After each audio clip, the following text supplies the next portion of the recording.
Okay, hi everyone, and welcome to our webinar today on academic engagement in reading lists, presented from Aberystwyth University. My name is Emma Dodd, and I'm support consultant here at Talis, and I'm really pleased to be joined by Joy Cadwallader, academic engagement team leader at Aberystwyth University. We've had quite a lot registered for today, and it's great to see how many of you are interested in this area, to know it's important to you. If I can just double check, and those of you that logged on early could confirm that you were able to hear me okay and to see the slides. If you can just confirm that in the questions box before I hand over to Joy. And also just to confirm, as always, we are recording this session should you need to refer back to and also share with colleagues as well. So if you can just confirm in the question box those. Brilliant, thank you those of you for confirming.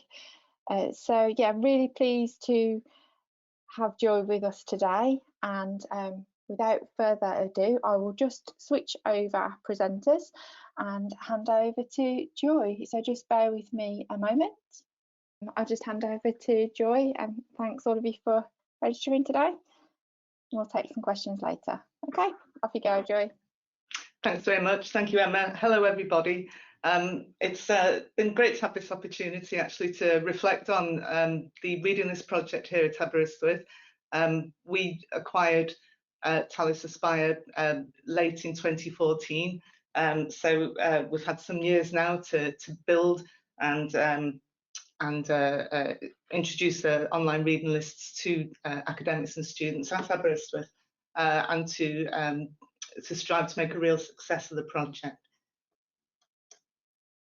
So a little bit about Aberystwyth. As you can see, we're by the sea. I think the sun is shining on that photograph. It isn't shining there today. It's here today, unfortunately, but it won't be long now before spring is here. So we're about 7,000 undergraduates. As you can see, our NSS is pretty good. We are top in Wales, and for what it says here, top University in England and Wales for overall student satisfaction. I think there's somebody in Scotland who is beating us. The library score for NSS has gone up 10 points between 2015 and 2018, and it's something we're particularly proud of. It also happens to cover the years since we got Talis Aspire. Obviously, there's been other improvements to library service, but I'll take some of this achievement for our reading lists. So let's see. I'll move on to this slide just to indicate that I'm trying to think about, in the way to describe how we've engaged with academics, thinking of the project in 3 stages. So the first is to gain engagement, so that's kind of getting the project off the ground and trying to get as many reading lists on as possible. Then a kind of like breathing space in between, going, wow, we did this, and working on maintaining our engagement. And then what the work we're doing now and in the near future to build on that success. So to give a little bit of an idea of how we started, there were some very early decisions that were made, some which were to do with the situation as it was. So one of them was were some really fast targets. So we're expected to achieve 50 a reading list published for 50% of the modules in year 1 of our project, and 90% of reading lists published by year 2.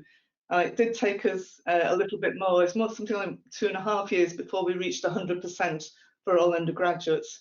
We did get there, but it did mean that it guided our strategies and some of the decision making that we had. Another early decision was that we, oh, hang on, is that me making that noise? I think it might be. Hold on a moment. Hang on. Emma, is the noise coming through from my computer? Hi Joy, I can hear you okay. I can't hear any other noises. That's all right, I'll continue. That's great. Thank you very much. No, you're doing fab. Okay, thanks very much. The second major decision we made was to expect academic staff to add the reading list themselves. So there was no arrangements for library staff to populate the Aspire reading lists. We felt that it was important that staff would feel ownership of the content of their lists and that they will get on board with us. And to the greater part, they have done. Although I would say that in reality, sometimes an administrator in a department will take over the responsibility for lists. And occasionally, if there's a real last minute panic, then we will add essential reading ourselves. But we have been, in the main, impressed by the engagement we've had with individual staff adding their lists. Of course, we were concerned that there would be some issues. As I'm sure you have come across the feeling with staff that they have so many systems that they have to get to grips with, and Talis Aspire is yet another one, which will impact on their other responsibilities. We were concerned about the quality of list content, and we're still concerned about the quality of list content. And of course, the idea that maybe some lists would be better than others and that this would impact student satisfaction. So off we started. And these are some of the main ways in which we gained that initial engagement with our staff. So this was a smart move by our university librarian, Julie Hart. Before we started with Talis Aspire, we decided to change the way that we organised our departmental allocation of funds. So each year the library budget is split. We hold general funds for our own for purchasing that we do in-house, and then much of the library budget is then allocated to academic departments. And with Talis Aspire on its way, that those individual budgets were divided up as indicated here. So 86% on journals and other regular subscriptions, 4% for discretionary purchases for research, and then the 10% for reading list fund was top sliced across all the departmental funds. And that meant that we had a big fund ready. So we were able to say with confidence at that stage, as we were going out to meet academics, start adding what you want onto those reading lists. And that gave us a great deal of confidence. And also that it meant that they could approach it without worrying, have I asked for too many things in terms of the finance? We weren't going to stop them from adding what they wanted from a financial point of view. We did go in with advice. We said the shorter the list, the better. There's a whole range of good pedagogic reasons, as well as good financial sense, to not create enormous lists. And for the most part, we have been listened to. However, there are one or two departments who do insist on creating enormous lists, and we'll talk a little bit about how we approached those particular issues in a while. But this was a good move, and it gives a lot of confidence. And indeed, this is what we did. So history might ring a bell with a number of you. History always wants to create enormous lists, and so we negotiated custom book purchase ratios. So for history, we just buy 2 copies for their essential reading. We only have 2 categories of reading. We have essential and further reading. For essential, we buy multiple copies, 1 copy for 10 students, up to a maximum of 15 copies.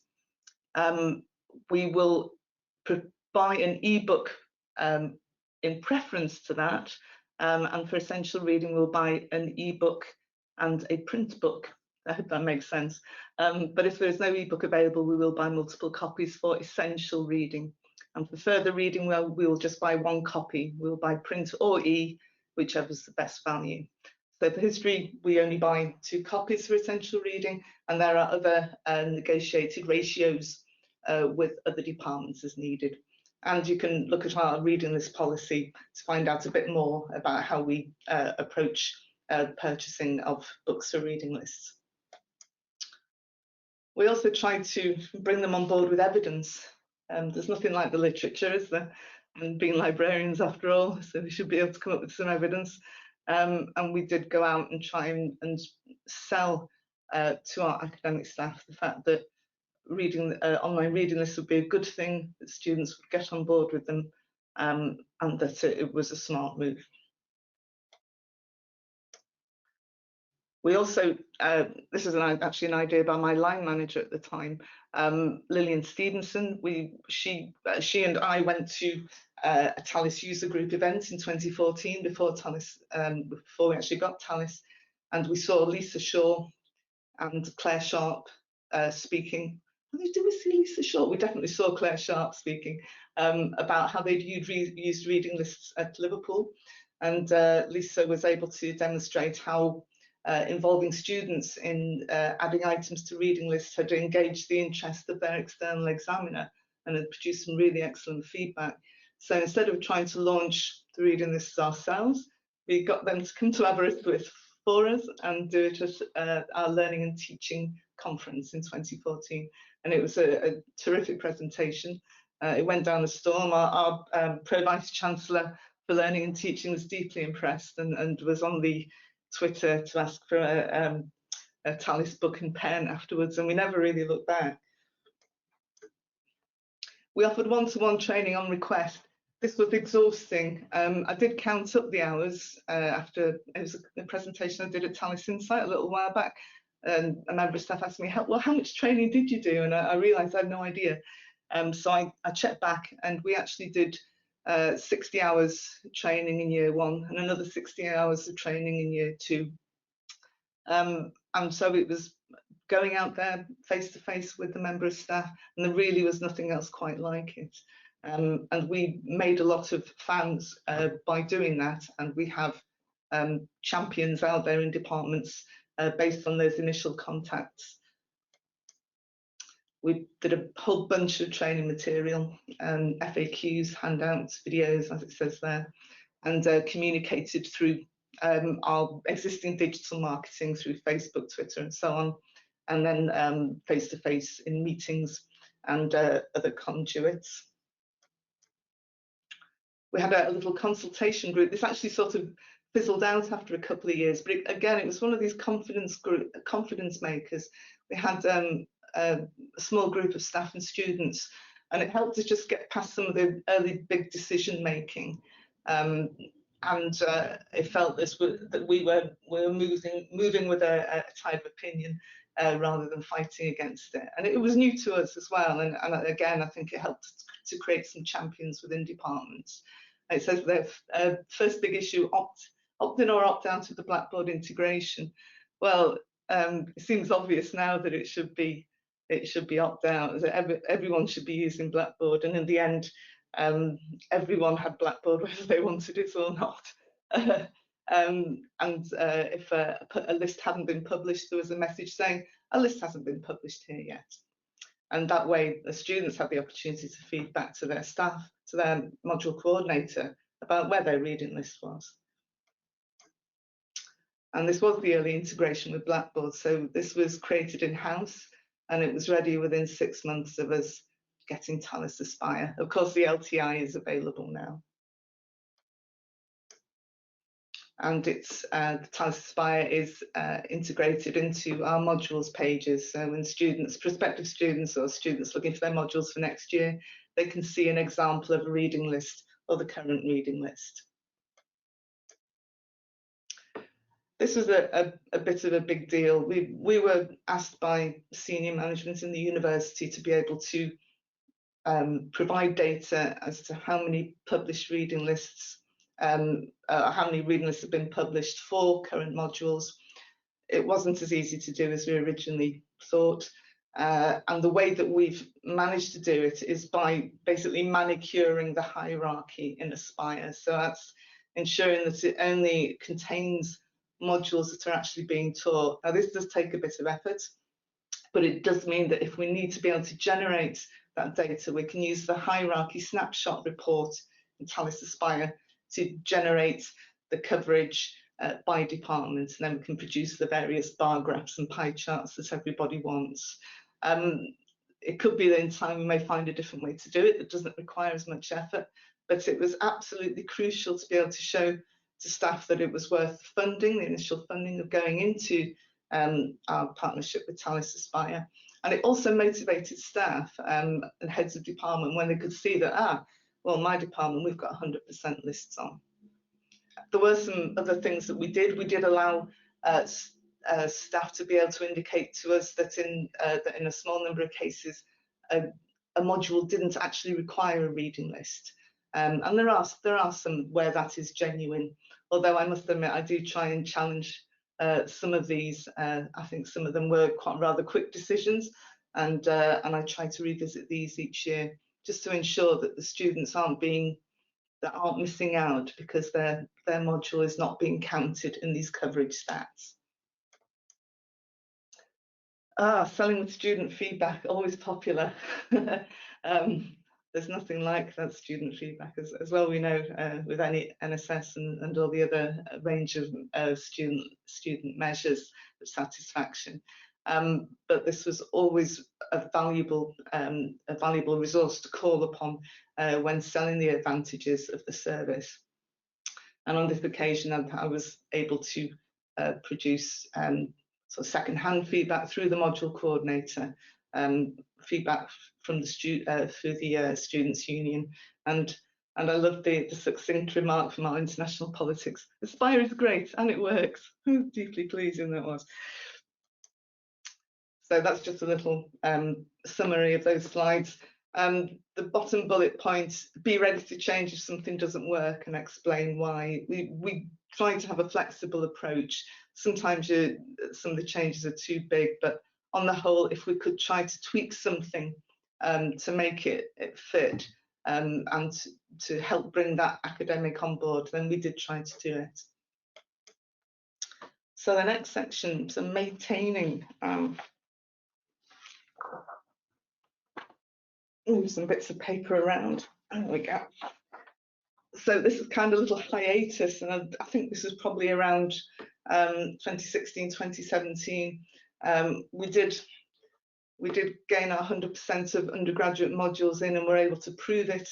That's an absolutely shocking picture of me picking up the runner-up award for academic engagement at Talis Insight.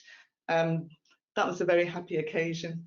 And I think the reason I put that in, I shall now move on to the next slide quickly because my own photograph kills me.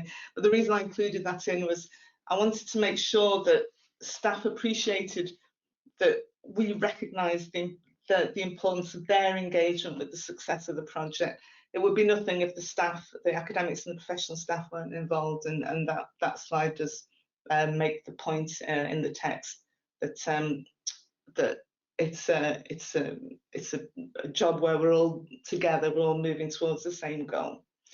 And I felt that was important. I think it's something that's well worth revisiting time and again throughout your projects. The next thing is service improvements. So links to digitised documents being added to Aspire reading list. So this is back in 2017. So we were now using the DCS to acquire our digitised readings for modules. And this was actually our first attempt at integration. It did work, but we're doing it manually. So as part of the workflow for digitisation, the digitisers were then going into Talis Aspire and hand pasting in the links to the digitised readings in the DCS. And that went down well. And in one way, one reason for showing it is it's one of those service improvements where you're able to go to the staff and say, this is really good. This is so much better. This really brings your reading list to life. You can really start thinking of that reading list as a place where students go to find everything, all the resources that they need, all the study resources, the books rather, and the other library resources rather that they need for their study. So it was a real good step forward. And since then, we've been last summer we engaged in a partnership with Talis Aspire, and we now have the full integration with the DCS. So this now all happens automatically. Staff add their article or chapter item to their reading list, and then there is the lovely request digitisation button, which they click, fill in the little form, off it goes, and with very little manual effort, the digitised item is linked up and available to students super quick. So this has been a fantastic improvement, and staff really do get on board with these, and we get a lot of very happy verbal feedback on the phone. Say, wow, that's great. Really delighted to see how quickly that's happened. This is our way to start motivating staff through data. The idea for this particular data dashboard came from Talis Insight, and I think it was the 2017 or 2018 possibly. But Northumbria, Emma will remember, that Northumbria did made a manual data dashboard, and it was really terrific. And I came back and thought, oh, we've got to do something like that. A colleague I had working with us in the team at the time put this together using Google Data Studio. So the figures on the right are the coverage, the reading list coverage by department, and this is a snapshot. This is from the 10th of February. So all this data was accurate on that date. There's a little pie chart of print books versus ebooks used. So this is looking back to the academic year. Well, we call the academic years kind of starting at the end of August. That's really actually the financial year, but for the purposes of this, because we're referring to money spent from budgets as well, we're calling it from the beginning of the beginning of August. So yeah, so reading this coverage, print and ebooks. There's the digitisation data usage, which we get from a spreadsheet in the DCS, or a spreadsheet that can be generated from the DCS. And then there's a number of data points in the top left, total number of references on published lists, copyright cleared extracts, training, money spent, and numbers of books purchased. And I think it's really good for staff to be able to see what's going on, where the money's being spent, what you get for your money, and the efforts that you put into populating your reading lists. There's also two further sheets which are built from Google Analytics. One of them is analysing the event data within the Blackboard modules. And that has gone down really well with staff. I've had a number of conversations with staff, so it's great to see how students are using the modules. Unfortunately, since we went to Blackboard SAS, since we upgraded to Blackboard SAS, that Google Analytics has died. So I'm deeply disappointed about that, but I'll return to that again later in the presentation. And this is another thing, this is actually something we're doing now rather than sort of in the last year or two. It dawned on me one day when a member of staff rang up and he said, I clicked on the help button on your Aspire and it took me to a page telling me about Aspire, but it didn't actually help me. And I thought, yes, and it's because the project has matured, and at the beginning we were focusing so much on selling the idea and the concepts of the online reading lists, and it's now matured, and when staff click help, they want help. So we're now rationalising our self-help resources and trying to bring them together and make sure they're focusing on the help and advice. And I've also mentioned collaboration as well. But it's just a sign of a service maturing. So that's a small summary of those points. Okay, so building. So this is what we're doing now and in the future. And the first is kind of two flavours to this. The first one is a campaign for list quality, and this will be starting this year. It might go on for some time, but the planning for it is starting pretty much now, and it has two angles to it. One of them is the pedagogic angle. So instead of sort of selling the general advantages of a reading list, it's trying to look particularly at the pedagogic advantages of a reading list, and using the reading list as part of the learning and teaching in the module and making the most of that. And the second part of it is a set of practical advice. And for us, the outcomes are there's two outcomes again, looking at it's expanding our opportunities for information literacy training within the curriculum, and also for all the benefits that you get from better list quality. So ensuring that we're buying the right content in the right amounts, making sure that the lists are as good as they can be for the students, so that that they're performing the job of a reading list and not an exhaustive bibliography. So there's lots of things for us to gain from this. And as I said right at the beginning, we were concerned about list quality. And this is an opportunity for us to go back and revisit this. And of course, we can see from the data we can pull from Talis Aspire that sometimes the reading list may not have been updated in quite some time, and it's obvious that it needs a refresh. So this is a slide. There's a little bunch of slides here, and I've lifted them directly from a presentation I gave at last year's Learning and Teaching Conference at Aberystwyth. And they're to try and again engage with academics and show that for us reading lists, it's not just about books on shelves or digitizations. It's about information literacy, and that they have the opportunity, amongst other things, to assess their students' engagement with that reading list. They've put the effort into curating that list to support their module, and this about looking through the literature to find out in a way where we meet in the middle on module pedagogy. I obviously had my patterns head on that day and put that slide together, but this was me trying to make the point that a reading list isn't just for new students or just for dissertation students, and that refocusing and recapping the importance of reading, and just recapping the structure of the list and its purpose is worth a visit in each year of the undergraduate degree. And here's a little bit, that second part of the slide where I was trying to think about the more, some of the learning applications for the reading list. So using them for flipped learning, for introducing new sources, for assessment of skills acquired, and involving students in source selection. I realise I'm flipping past some of these rather quickly, and there is a bit too much stuff on some of these slides, but never mind. I shall move on. And this comes up a lot in literature and conferences at the moment. But I felt it was important to mention to them the opportunity to create a more diverse and decolonised reading list.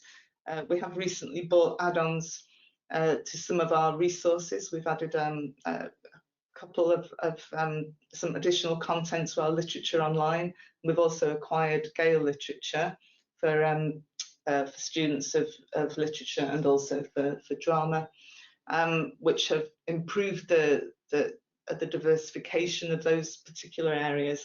And I'd like to ensure that staff know that this extra content is there and that they can start to make use of this and start to consider it in the development of the curriculum, and then so on and into the reading lists. And then a bit more practical advice, and this time about the list structure, to make it more useful to the students when thinking about improving their skills, or just to help them use it in an efficient way. So sections for weekly reading, as it says there, avoiding those long lists. Oh, please God, no more lists of hundreds and hundreds of items on them.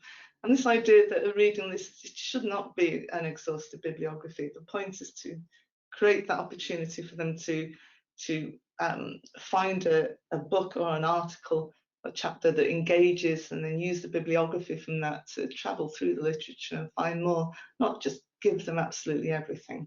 Where's the excitement there? Using the list as a focal point for the sources. I don't know if anyone finds this, but one or two, or at least one of the departments I'm responsible for has this habit of just putting half of what they need on the list, and other items are downloaded and added to the Blackboard module or provided in other ways that I don't know about and that I find out about down the line. And I really would like everyone to see that reading list as a place where all the library materials go, not just some of them. Section titles, and giving advice and pointers to how you expect the students to engage with those materials. And a couple of things about context. So why wouldn't I take the opportunity to ask them to ask academics to invite the librarians into the curriculum to introduce reading lists? And that idea that the subject librarians is part, as I put there, part of the team of people in the university available to help them learn. And also to see the reading list from the student's point of view as well. At Aberystwyth, we offer free allocations for purchase requests for the library. So we call it More Books, and students can request the book they need. And obviously this lends itself particularly to dissertations, but some students buy it other times of the year as well, or other parts of their degree scheme. And we also offer interlibrary loan, or as we call them here, document supply. We offer some free allocations there as well. And I wanted staff to see that for students, the reading list is one part of how they can engage with materials, and that they are already contributing to our collection. And also to consider again about whether their module really does or doesn't need a reading list, because I think more of them do than are counted at the moment. And this is a little bit about what we're doing in terms of student-led reading lists. So we take a lot feedback from a whole range of channels on what students think of the reading lists at Aberystwyth. But we're also just about starting to make to try and find channels for students to contribute further. And one of them is for distance learner scans.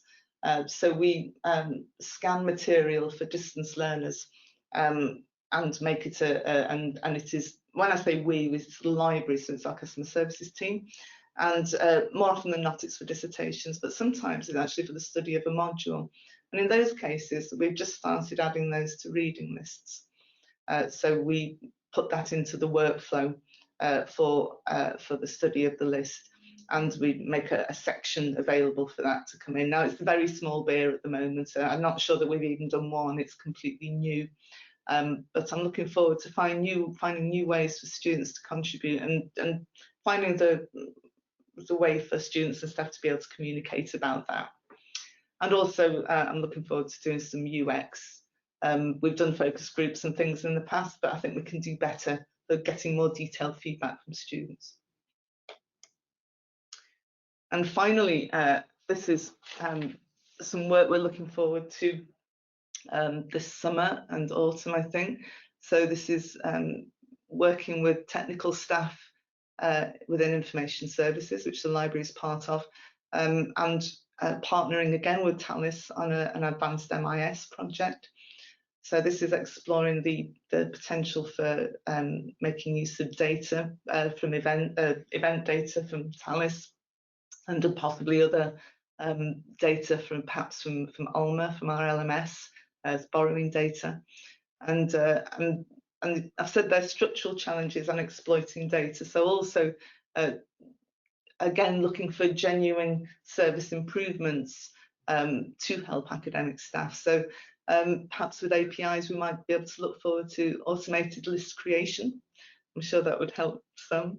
Then looking at learner analytics for personal tutor systems. So we have a personal tutor system written in-house here called Aladdin.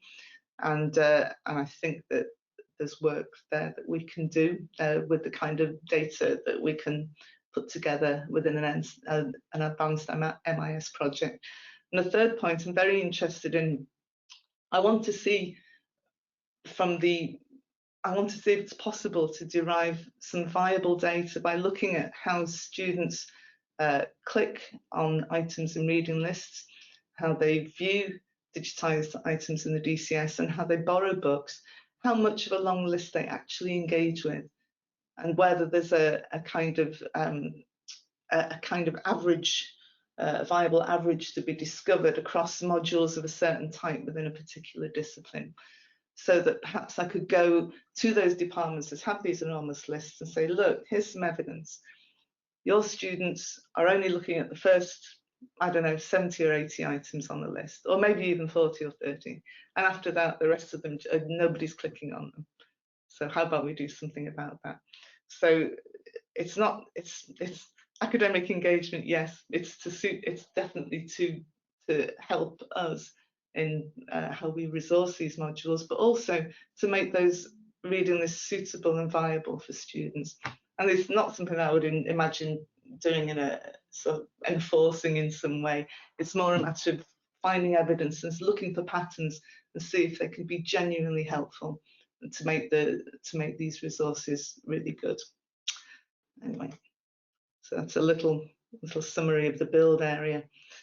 So I think that was all I wanted to cover. I hope there was something in there for everyone. I appreciate you that those of you here today are on could be at any point in the line or even further down the road than us on this project. I hope that there's been something for everybody.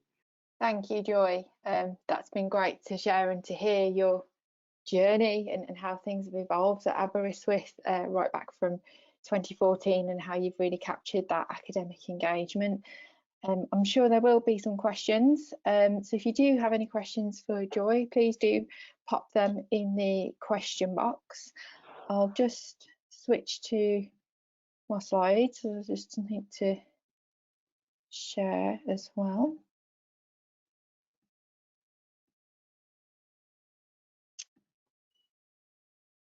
And yes, Joy, the award Northumbria, the database slide that you shared, it was 2018. You were right when they presented on that. That's it. And they won an award for it. Yeah, they won an award for it the year after in 2019, as well as part of that. So yeah, your memory served you correctly there. Okay. Yeah, so we've got a few questions come in, so I'll just take them one at a time. Past the hearing ones. Andrew has asked, students requesting books, what's the process for them to do this? Is it a button on your website? Yes, we do. We have a button at the top of our library catalogue. When they click it, they'll be prompted to sign into Primo, our library catalogue. Or if they're already logged in, it will take them straight to the little purchase form. So they can, if they paste in the ISBN, it will automatically look up the book details, and then they add it to their basket and they purchase it. Occasionally, a book will be more than £50. If it's more than £50, then the acquisition staff will contact the subject librarian, and the subject librarian has to okay that purchase against and it's against a separate fund, the More Books Fund. And sometimes, if it's really outrageous in cost, we will go to the departments and say, students requested this book, so perhaps there might be a different book that could serve a similar purpose for them that we could afford. But in the main, it's worked extremely well and it's very popular. Fab, thank you. We have got quite a few questions, Joy, if you're okay to go for it. To go through. Yeah, so Christian has asked, do all academics request their own scans through resource lists, or is that done by the digitisation team? Now, I do know that this is relatively new. You implemented the integration in the summer, didn't you? So yeah, yes. The way it's worked, and this is the way it's worked since we did the manual integration as well. So the member of staff has to add the chapter or the article to the reading list. And in the past, when they published it, it would then go into our digitisation workflow, and as a result, the digitisation staff would paste the DCS link into the record and then republish the list to make it available.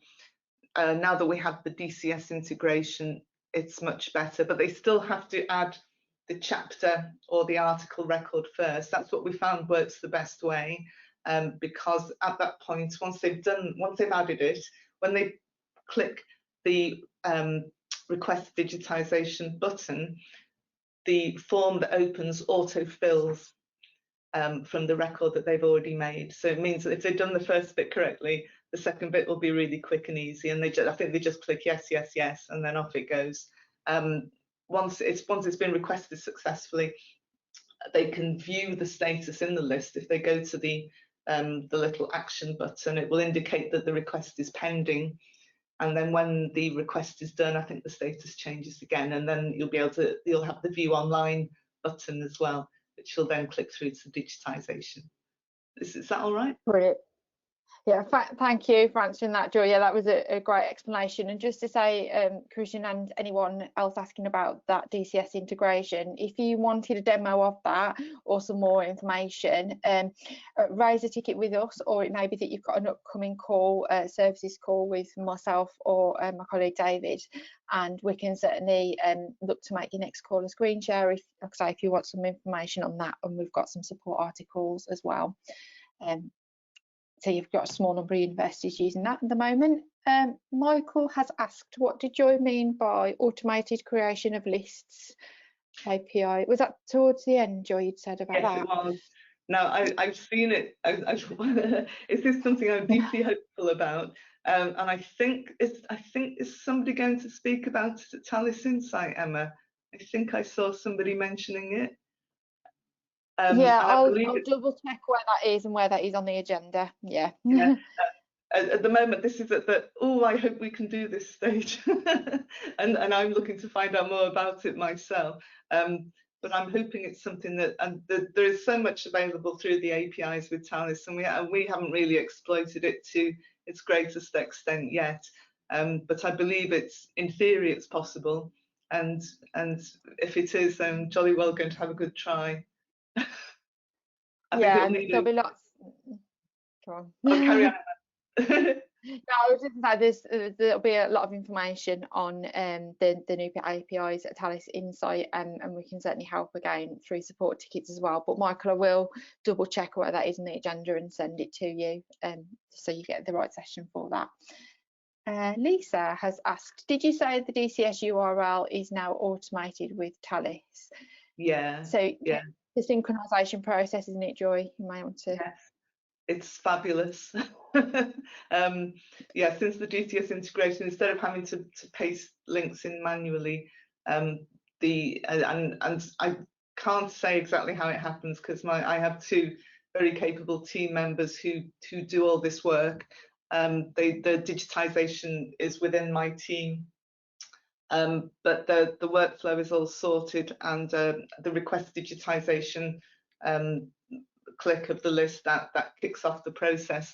But the part where the URL ends up in the Talis Aspire, in the item Talis Aspire, that part of it is automated.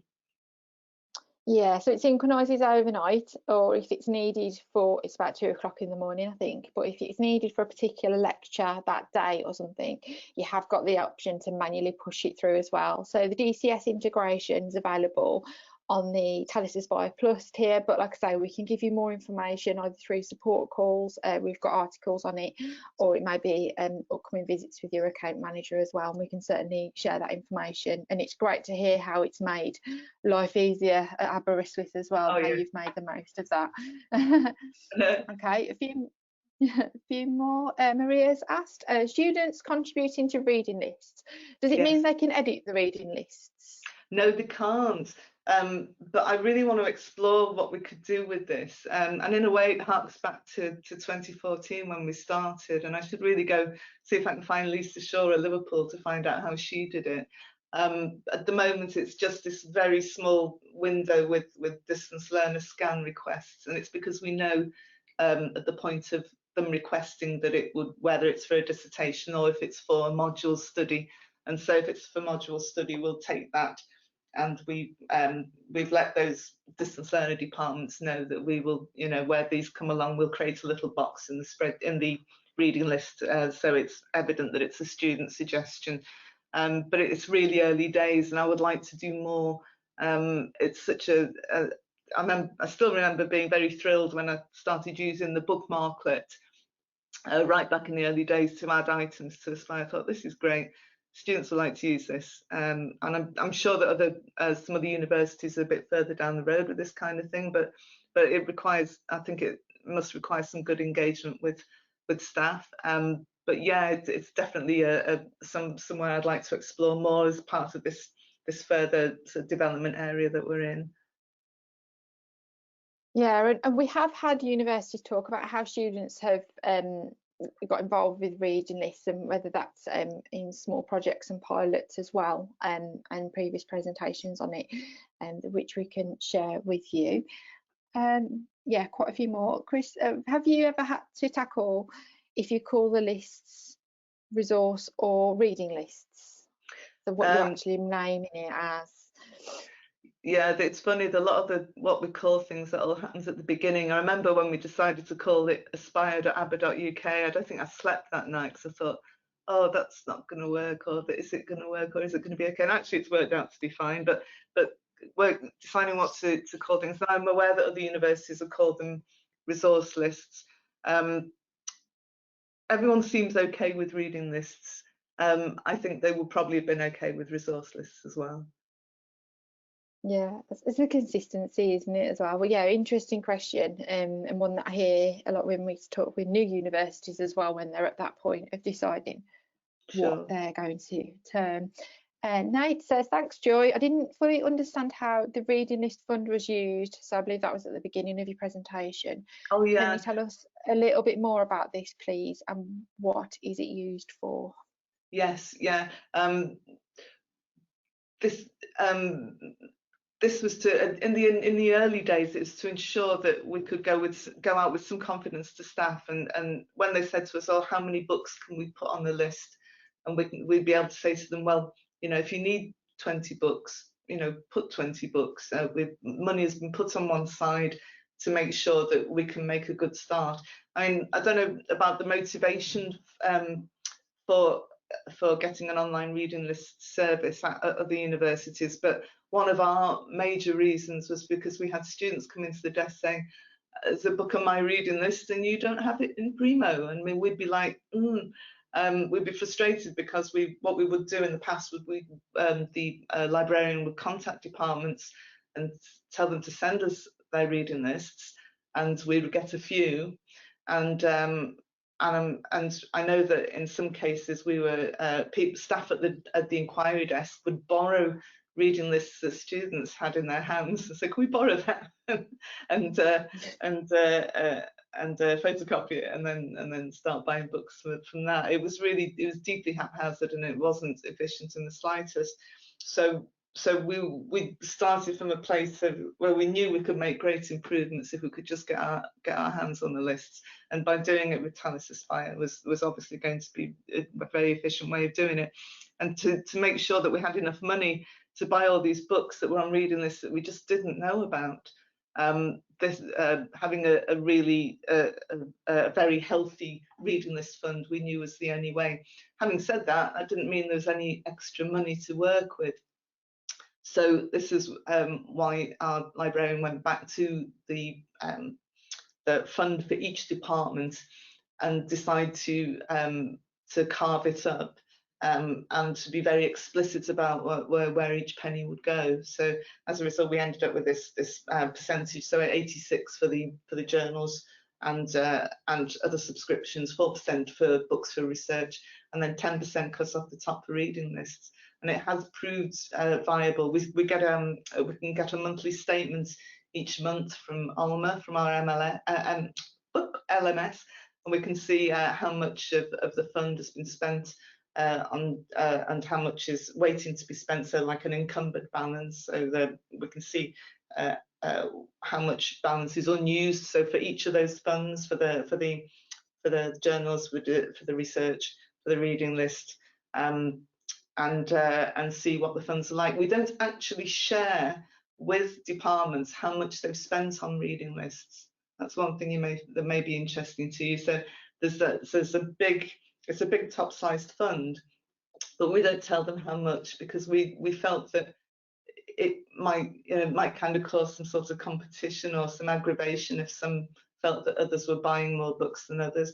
Obviously, some departments will want to buy more books, and others perhaps rely more on journal articles, so that might cause a difference. There may be different reasons why some departments may want more books than others, but no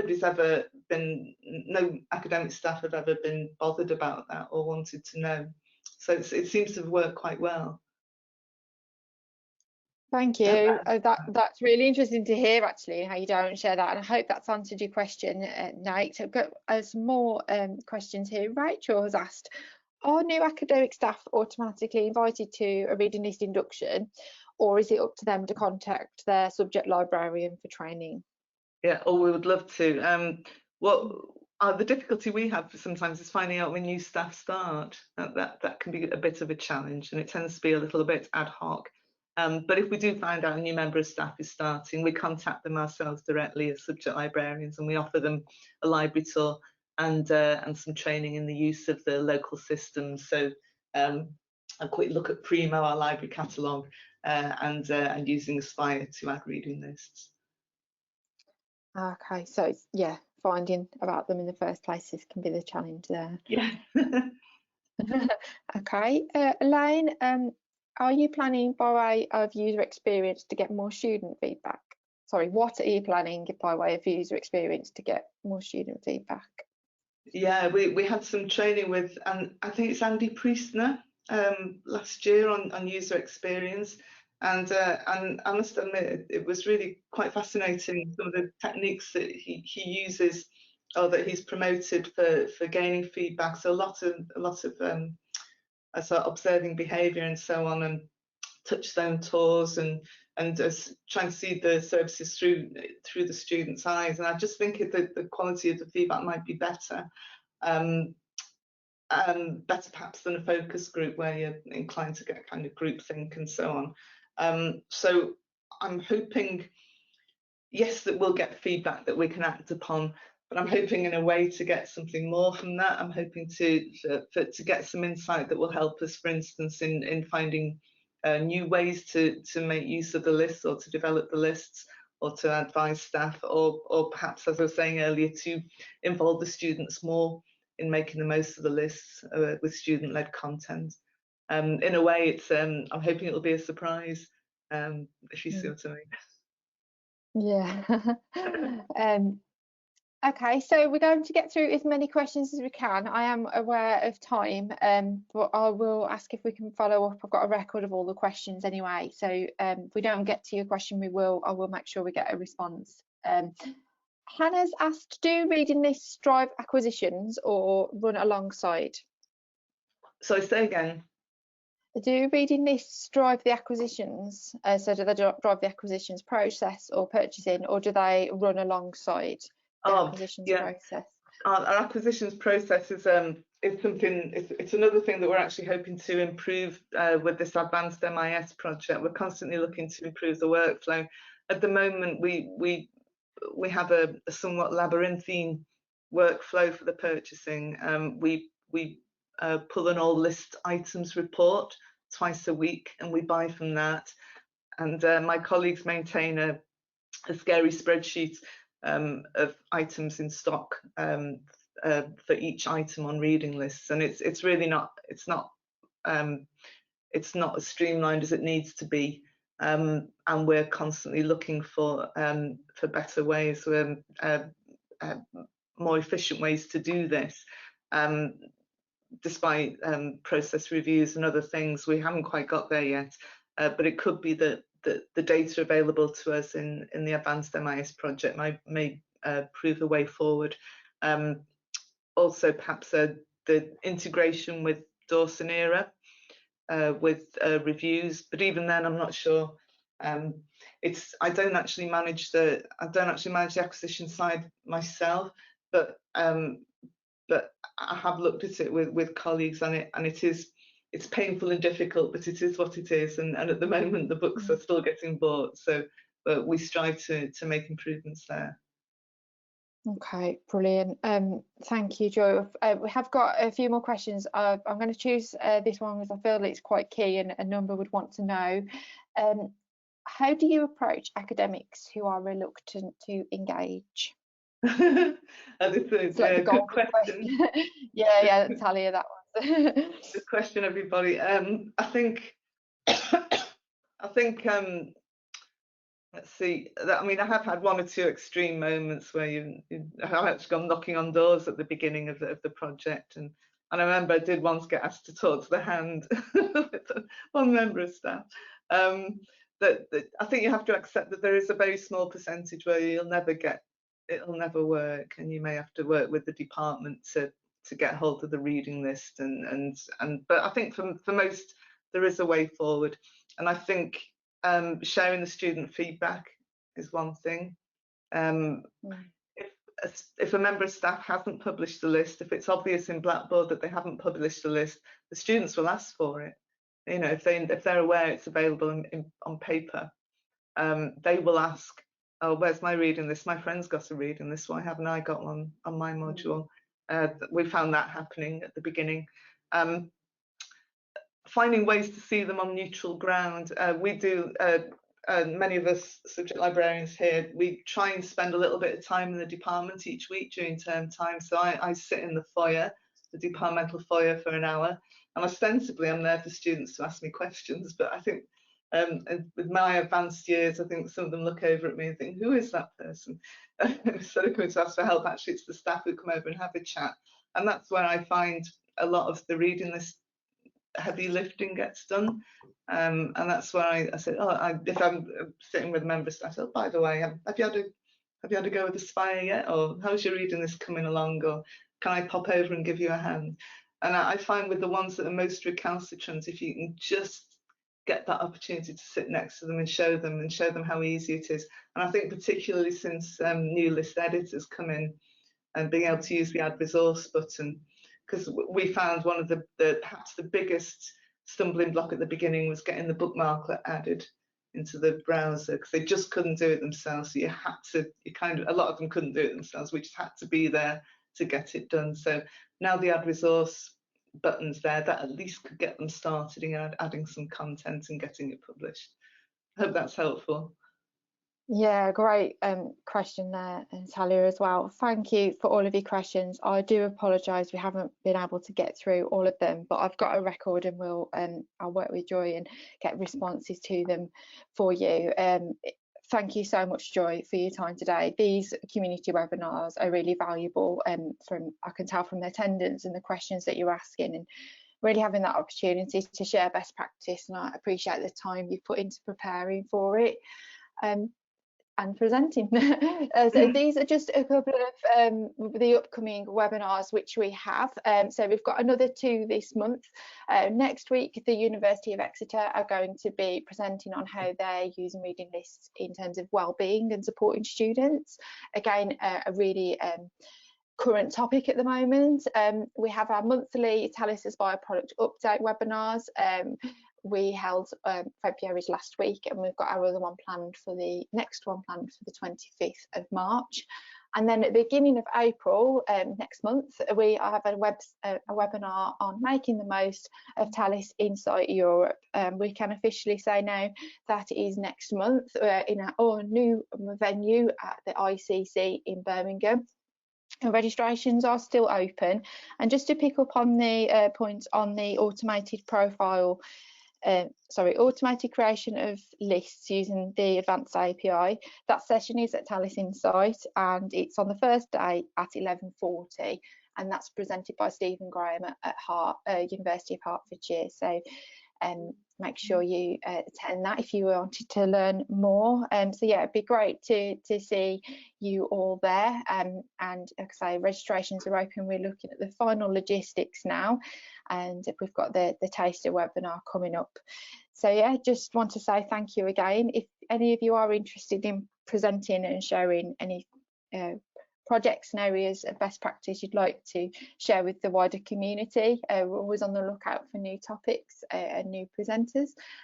Do let me know, and like I say, thank you again for your time, all of your great questions, and we'll make sure we've got answers for those that we didn't answer live on the recording. And yeah, just thank you again, Joy, and for all of your time today, everyone. All right, have a good rest of your Wednesday, everyone. Take care.